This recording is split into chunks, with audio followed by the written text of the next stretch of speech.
ആരാടാ നിനക്ക് ഫോട്ടോ എടുക്കാൻ തന്നത്? ഞാൻ പറയല്ലോ, തലപോലും പറയില്ല, സീക്രട്ടാ. സത്യം പറഞ്ഞു, അല്ലെങ്കിൽ ഞാൻ ഇപ്പൊ ഡിലീറ്റ് ആക്കും. ഡിലീറ്റ് ആക്കിയൊന്നും പറയാൻ പറ്റില്ല. പറ ആരാ? പറയാൻ പറ്റില്ല. മുത്ത് മുത്ത് മുത്ത് മുത്ത. ആ മുത്ത വന്നത്. ഡിലീറ്റ് ആക്കരുത്.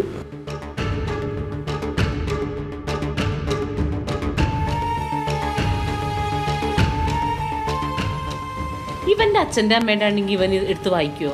വായിക്കോടാ നീ വായിക്കോടാ ചെറുക്ക. അവന് ഇൻട്രസ്റ്റ് ഉണ്ടെങ്കിൽ അത് വായിക്കും. എഴുതിയതിന് എടുക്കുക, അതൊക്കെ എടുത്ത് ഇങ്ങനെ നോക്കുക. ഞാനിവൻ ദിവ്യനാന്നും പറഞ്ഞിരിക്കുക. ഞാനിപ്പോ കണ്ടില്ലായിരുന്നെങ്കിലാ.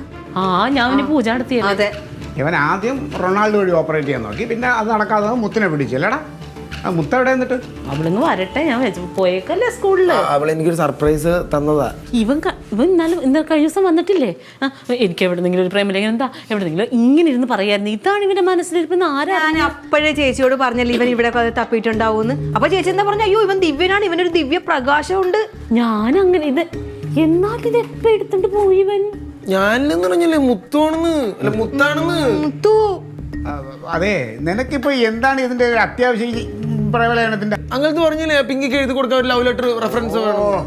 അപ്പൊ പിങ്കിക്ക് ആ ലെറ്റർ കൊടുത്താ? ഞാൻ ലെറ്റർ ഒന്നും കൊടുത്തില്ല, അതേപടി കോപ്പി അടിച്ച് വേറെ രീതിയിൽ എഴുതിയിട്ട് ഞാൻ കൊടുത്തു. അതൊന്ന് ഞങ്ങക്ക് കാണണമല്ലോ, അത് എങ്ങനെ നീ അയച്ചെന്ന്. എടേ, അത് ഞാൻ എന്റെ മനസ്സിൽ നിന്ന് ഒന്ന് ഞാൻ എഴുതിയതല്ലേ, അതൊക്കെ എടുത്ത്.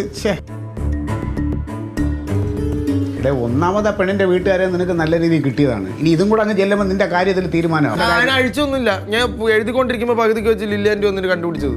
ഇവിടെ ഇതാ ഞാൻ വായിക്കാം. വായിക്കാൻ കൊണ്ട് പിങ്കി തങ്കം, പിങ്കി കണ്ണുകൾ,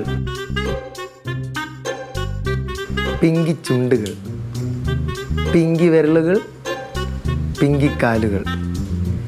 എൻ്റെ ഇരുണ്ട രാവുകളിലേക്ക് ഒരു പിങ്കി നിലാവായി നീ എന്നാണ് കിടന്നു വരിക?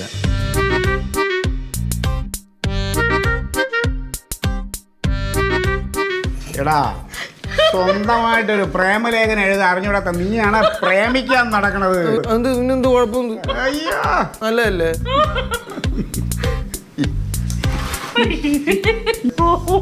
അടിപൊളി, സൂപ്പർ.